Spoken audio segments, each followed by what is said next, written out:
You're listening to Your Words Unleashed podcast with host Dr. Leslie Wong, helping women scholars master their writing habits and publish a book that matters.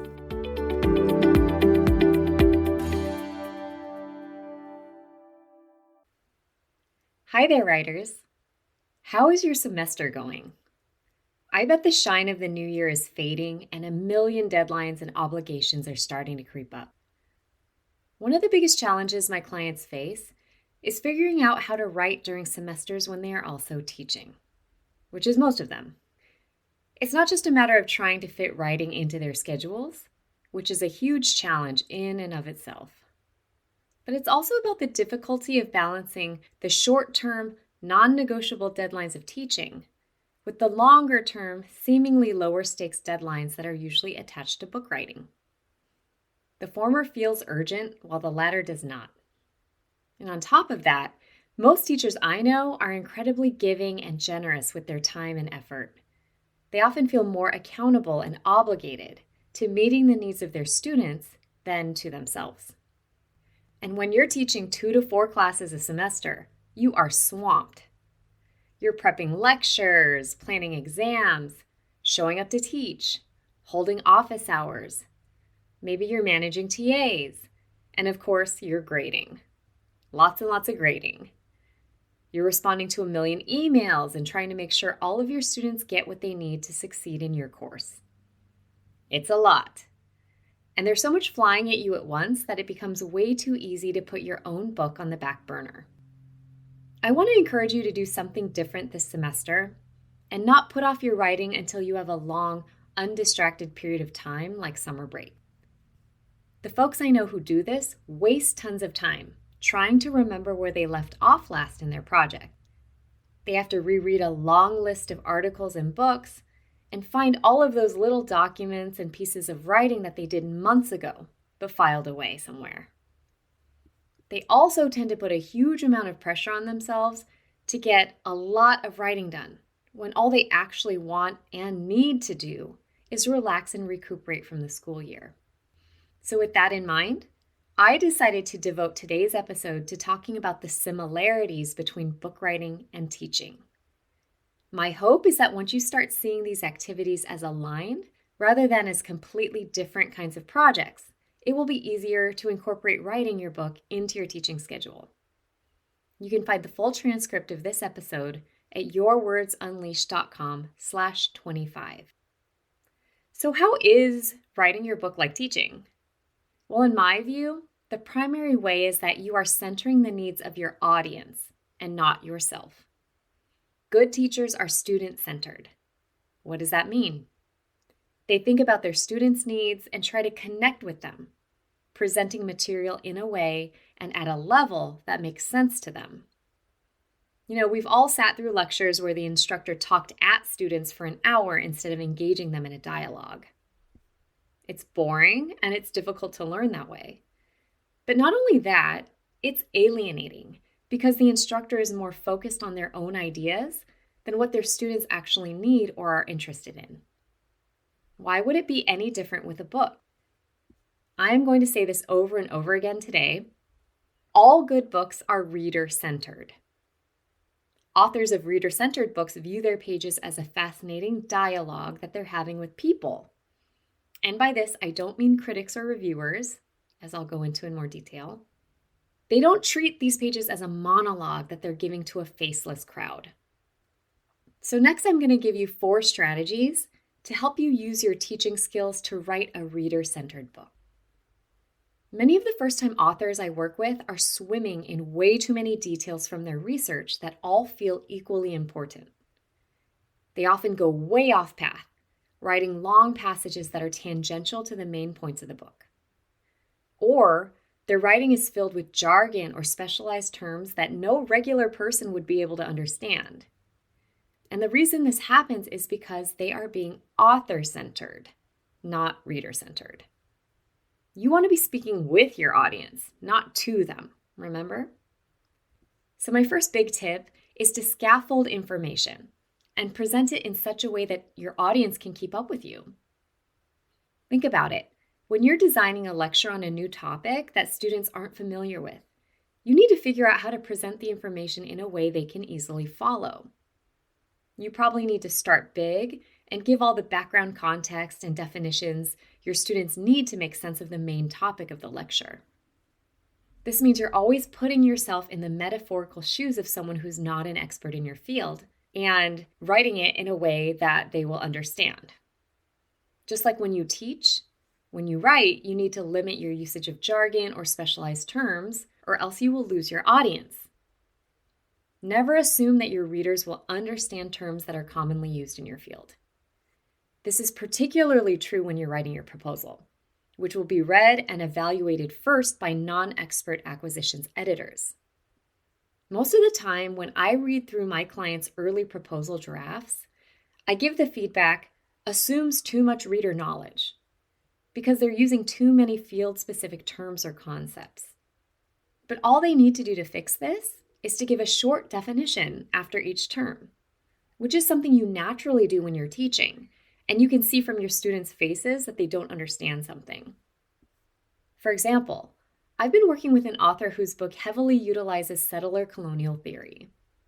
I've heard this term a million times, but I couldn't tell you exactly what it means or how it should be used. And if that's the case for me, then it would certainly be true for many other readers. So in her proposal and chapters, we just made sure she explicitly defined how she was using the term and why it was important to her argument and findings. So my second main tip expands on the first one. And it's that you should focus not just on your audience, but on your ideal audience. So one thing I came to accept in my nearly 20 years as a university instructor was that not all students were going to love my classes.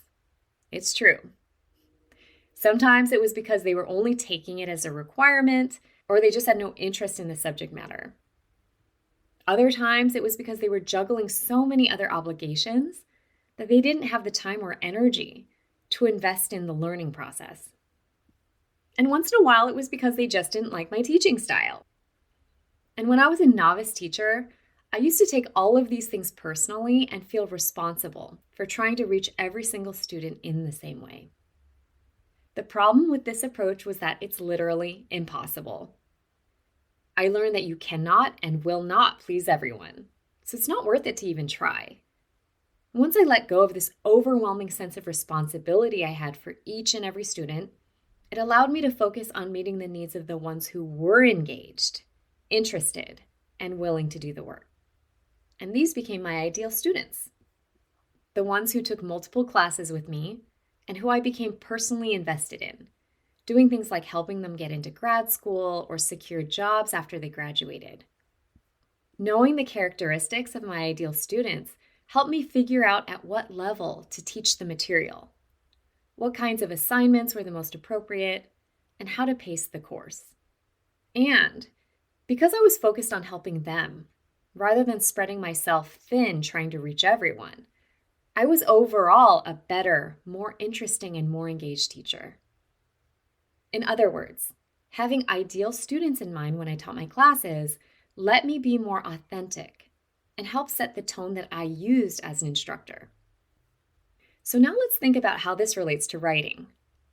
Again, remember that you cannot please everyone, nor should you waste your time trying. Instead, it's better to focus on what your ideal reader needs and let the tone and content of your book reflect that. So who is your ideal reader? If you listen to podcast number 4 about developing your voice as an author, I talk about this at length and give you questions to narrow this down. And if you haven't listened to it, I recommend you do so right after you finish this one. But essentially, your ideal reader is someone who is not a reviewer or critic looking to poke holes in your argument or find fault with your study. They are someone who you really want to read your book and be transformed in some way, either through it changing how they think about the world or causing them to feel called to action. And one important thing to keep in mind is that this ideal reader should be someone who also really wants to read your book. And I say this because sometimes when I do this exercise with my clients, they give an ideal reader who they wish was on board with their ideas, but actually isn't open to them. So remember that your ideal reader is someone who is supportive of you and your work. They're interested in your topic, but might not know that much about it. Like your best students. And once you have a really good sense of who your ideal reader is, then it's much simpler to figure out what needs to go into the book and what doesn't, and what tone to use to write it. My third tip for applying teaching skills to writing is in knowing specifically what you want your reader to take away from your book. So when it comes to course design, every effective course has clear learning objectives that students should come away with. They might be related to learning particular concepts, thinking critically about certain issues, or being able to write more effectively. I remember when I was teaching Sociology 101, my learning outcomes were listed clearly on the first page of the syllabus. And to create these learning outcomes, I really had to think about the deeper meaning of the course and what I wanted them to get from it. In other words, I had my main takeaways in mind before I ever taught the course. And what I wanted students to get from it may have differed a lot from other Social 101 instructors.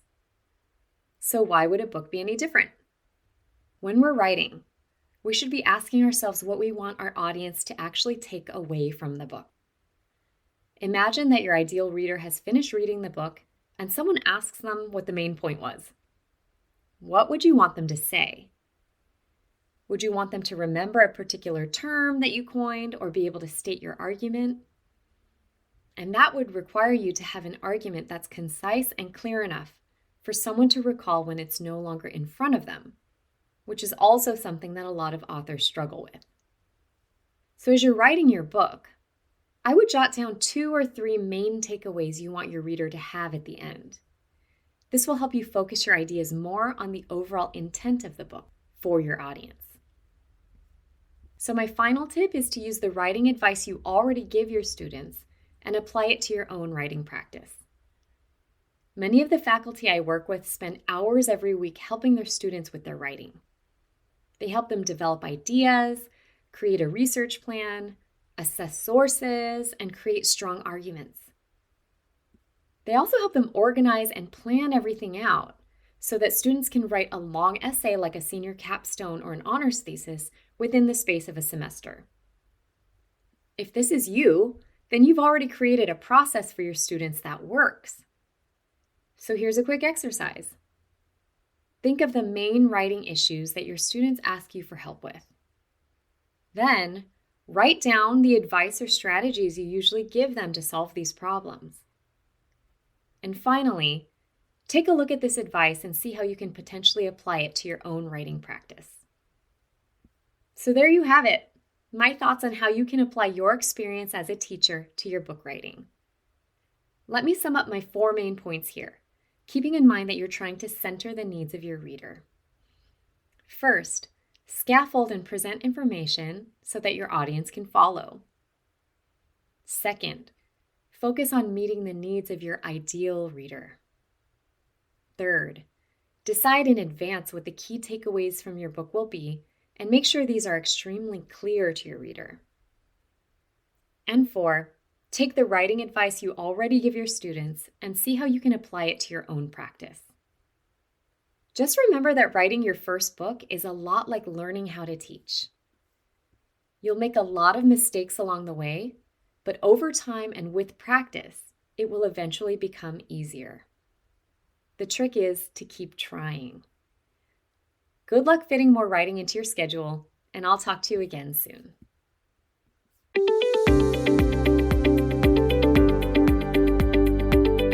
Thanks for tuning in to Your Words Unleashed podcast. If you enjoyed this episode, please share it with other writers or leave a rating and review. To find the full transcript and catch all the latest from me, check out my website, yourwordsunleashed.com. I'll talk to you next time. Happy writing!